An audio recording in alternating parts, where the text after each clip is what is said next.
भूतों की बारात। ये खौफनाक कहानी है सोलापुर शहर की। सोलापुर में भेड़ी बाजार नामक एरिया था। वहाँ से एक बारात गुजर रही थी। दूल्हा था चंदेर। चंदेर बहुत ही खुश था।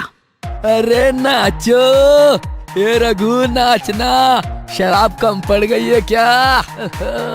चंदेर के सारे दोस्त शराब पीकर टुन्न थे और उछल उछल कर डीजे के पीछे डांस कर रहे थे। बारात भेड़ी बाजार की गलियों में गुजर रही थी। लोग अपने घरों के सामने खड़े होकर बारात देख रहे थे। पटाखे फूट रहे थे, पैसों की बरसात हो रही थी। माहौल काफी रंगीन था। अरे आगे बढ़ो, हॉल काफी दूर है, चलो आगे बढ़ो। ए बूढ़े, दिमाग मत खा, इतनी जल्दी है तो जा तू मंडप पे कर ले शादी।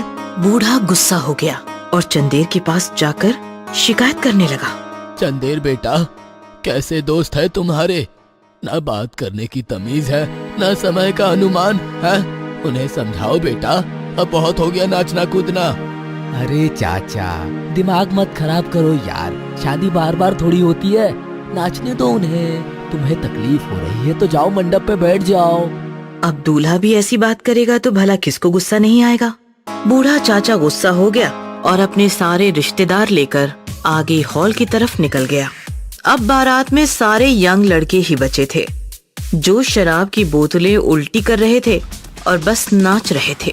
रात बढ़ रही थी लेकिन बारात आगे बढ़ने का नाम नहीं ले रही थी। डीजे जोर जोर से बज रहा था। लड़के हंगामे कर रहे थे जिससे वहाँ के लोकल लोग परेशान होने लगे। अरे नाचो! एक आदमी चंदेर के पास जाकर बोला, ये भाई सुन, बहुत हुआ तुम लोगों का, अब निकलो यहाँ से, सोने दो हमें, नहीं तो पूरी बारात पीटी जाएगी। ये शरीफों का मोहल्ला नहीं है, याद रखना। चंदेर डर गया और अपने दोस्तों से बोला, भाइयों चलो चलते हैं यहाँ से, सोना है लोगों को। क्या यार चंदेर, तू तो बोला था रात भर हंगामा होगा और अब बोल रहा है चलो। अरे यार, बारात हॉल में ले जाने को थोड़ी कह रहा हूँ, बस इस मोहल्ले से चलो। वो देखो सामने, वहाँ पुल के सामने सुनसान जगह है, वहाँ ले चलो डीजे। डीजे मोहल्ले से भगाकर पुल के पीछे सुनसान अंधेरे में रोका गया। फिर से गाना शुरू हुआ और बेवड़े दोस्त पागलों की तरह झूमने लगे। तभी अचानक डीजे बंद हो गया और यकायक अंधेरा फैल गया। सारा माहौल अचानक सुनसान। अरे यार, अंधेरा कैसे हो गया? बत्तियां जलाओ। तभी घनघोर अंधेरे में डीजे बजने लगा। सबने डीजे की तरफ देखा तो सब हिल गए। डीजे पर काफी सारे भूत बैठे हंस हंस कर झूम रहे थे। सारे बेवड़े डर के मारे इधर उधर भागने लगे। चंदेर का घोड़ा भी बौखला गया। अचानक जोर जोर से पटाखे बजने लगे, तेज हवा चलने लगी। नाचो रे। देखते देखते भूतों का तांडव शुरू हुआ। चंदेर और उसके बाराती फटी आंखों से वो नजारा देखकर रो रहे थे।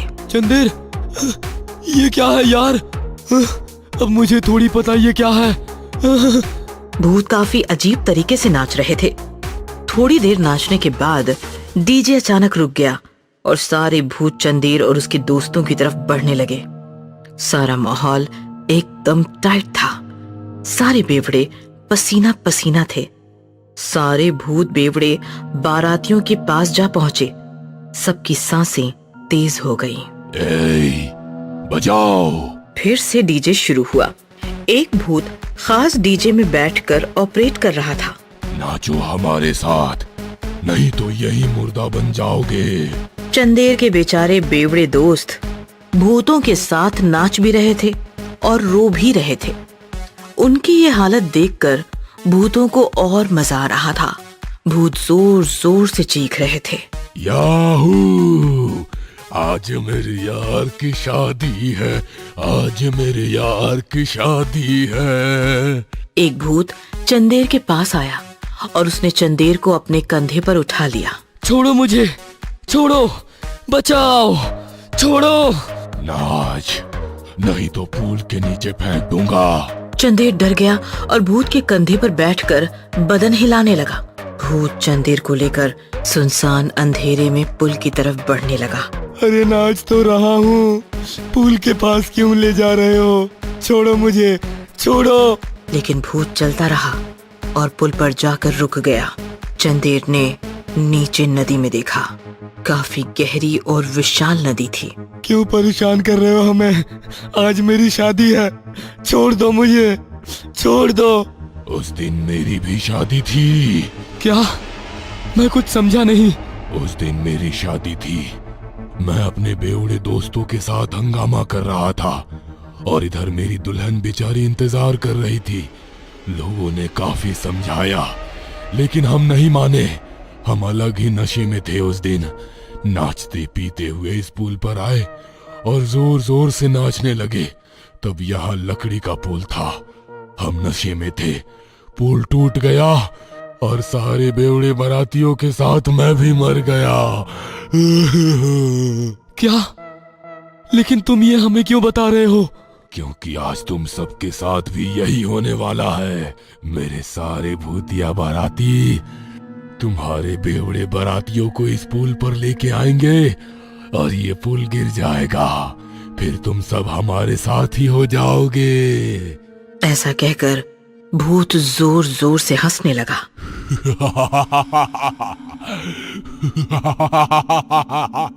नहीं नहीं नहीं। तभी अचानक लाइट आ गई और चंदेर ने देखा कि वो डीजे के सामने घोड़े पर बैठा है। वहाँ कोई भूत नहीं है। अरे क्या लफड़ा है यार, पैसा लेना है या नहीं? आधा घंटा हो गया, डीजे लगाओ। नहीं शिवा, अब सीधे मंडप पे चलते हैं। चढ़ गई है क्या तुझे? हाँ? नहीं, पूरी उतर गई है। अरे चलना, पूल पर डांस करते हैं, पूल डांस। देखो तुम्हें जाना है जाओ, मैं नहीं आऊंगा। मुझे मरना नहीं है, शादी करनी है। फिर चंदेर अकेला ही घोड़ा लेकर मंडप की तरफ निकल पड़ा और उस रात एक भयानक हादसा होते होते रह गया। भूतिया ढाबा। नागपुर हाईवे से जय अपनी वाइफ मिथिला के साथ कार से जा रहा था। अचानक जय को एक ढाबा दिखता है। Mithila, stop the car, stop. क्या हुआ? वो देख ढाबा। मैंने बचपन में मम्मी पापा के साथ यहाँ एक बार खाना खाया था। न जाने कितने सालों से ये बंद पड़ा था। लगता है फिर से खुल गया है। चलो फिर खाना खा लेते हैं। मिथिला और जय ढाबे के अंदर जाते हैं। ढाबे के दो वेटर गणपत और संपत मिथिला और जय के पास आते हैं। क्या चाहिए आपको? तुम गणपत संपत हो ना? मुझे याद है तुम्हारा नाम। मैं बचपन में आता था। ऑर्डर बोलिए। सेव भाजी ले आओ। मिथिला, यहाँ की सेव भाजी बहुत फेमस है। गणपत और संपत किचन में जाते हैं। थोड़ी देर बाद किचन से हाथों में स्टील की प्लेट लिए 4 लोग बाहर आते हैं। थोड़ीवा, कस्तूराबाई, गणपत और संपत और मिथिला और जय को घेर लेते हैं। अरे कस्तूरबाई, तुम? और आप धोड़ीवा, राइट? मैं तुम सबको पहचानता हूँ यार। मुझे ये बताओ, इतने सालों से ये ढाबा बंद क्यों था? तभी चारों प्लेट उठाकर मिथिला और जय को दिखाते हैं और एक साथ पूछते हैं, इसे पहचानते हो? प्लेट में एक आदमी की शक्ल दिख जाती है। मिथिला और जय चौंक जाते हैं और चारों की ओर देखते हैं तो चारों ही भूत बन जाते हैं। जय जय जय चलो यहाँ से, यहाँ कुछ गड़बड़ है। पहचानते हो इसे? नहीं पहचानता। पर तुम सबको हो क्या गया है यार? जय चलो, भूत है ये सब। चारों मिथिला और जय को घेर लेते हैं और उनका खून पीने लगते हैं। कुछ देर तक दोनों के चीखने चिल्लाने की आवाज, फिर सन्नाटा हो जाता है। इन्हें ठिकाने लगा दो, कस्टमर आ रहे हैं। ढाबे में जो भी कस्टमर आते उनका यही हाल होता। चारों कस्टमर को घेर लेते, प्लेट दिखाकर एक आदमी का चेहरा दिखाते और फिर उन कस्टमर का खून पीकर उन्हें मार देते थे। कोई भी कस्टमर प्लेट में कैद आदमी को नहीं पहचान पाता और मारा जाता। चारों भूत कस्टमर को मार देते और भूतिया ढाबे का राज कभी ढाबे से बाहर न आता। एक रात की बात है। राघव और शर्वरी हाईवे से नागपुर जा रहे थे। तुम्हारे पापा ने हमें शादी की परमिशन दे दी, वरना मैं तुम्हें भगा कर ले जाता। लेकिन मैं तुम्हारे साथ कभी नहीं भागती। I love my dad। ओहो। राघव, मुझे भूख लगी है। अच्छा बाबा, ढाबे पर रुकते हैं कोई? वो देखो ढाबा, रुको रुको। राघव कार रोकता है, दोनों ढाबे में आते हैं। ब्यूटीफुल, लगता है बहुत पुराना ढाबा है। ऑर्डर बोलिए। जो कुछ भी हो फटाफट ले आओ। गणपत और संपत किचन जाते हैं, फिर चारों हाथों में प्लेट लिए बाहर आते हैं और राघव और शर्वरी को घेर लेते हैं। What is this? इसे पहचानते हो? राघव, ये तो पापा हैं। ये मेरे होने वाले ससुर हैं। उन्हें फौरन यहाँ बुलाओ। हलवा समझा है क्या? नहीं बुलाते क्या कर लोगे? चारों भूत बन जाते हैं। राघव और शर्वरी कांपने लगते हैं। हम बदले की आग में कई सालों से जल रहे हैं, जिंदा रहना है तो बुलाओ इसे। जल्दी फोन कर चल। हेलो पापा कहाँ हैं आप? फौरन हाईवे के ढाबे पर आ जाओ, यहाँ लोग हमें मार देंगे, जल्दी आओ पापा। चारों भूत शर्वरी और राघव को घेर कर बैठ जाते हैं। क्या हुआ? अभी तक नहीं आया तुम्हारा बाप? आधा घंटा हो चुका है। वो निकल गए, बस आते ही होंगे। हमारे पास ज्यादा समय नहीं है।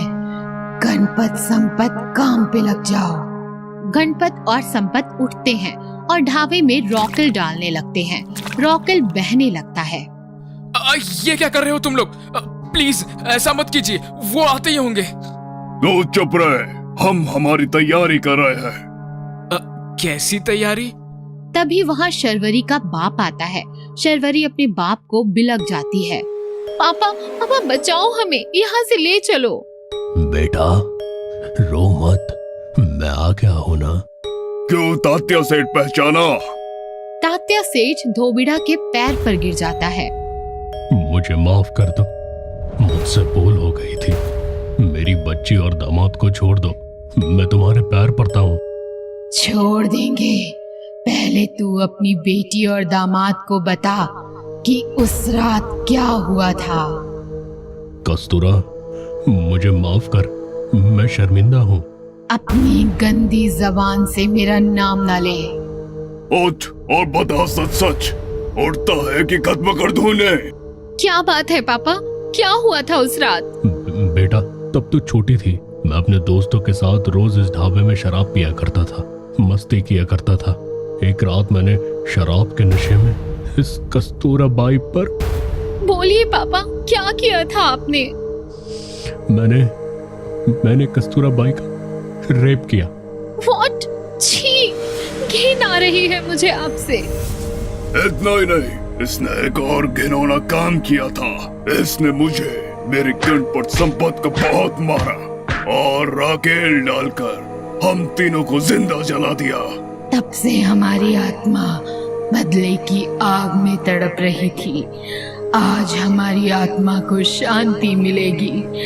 तात्या, रॉकेल हमने डाल दिया है, बस तुम्हें आज फिर एक बार आग लगानी है। तेरी बेटी और दामाद को हम कुछ नहीं करेंगे, पर तुझे हम नहीं छोड़ेंगे। ये ले माचिस। प्लीज मैं रिक्वेस्ट कर रहा हूँ। सोच ले, अकेला जाएगा या बेटी और दामाद को एक साथ लेकर जाएगा? ठीक है, मैं तैयार हूँ।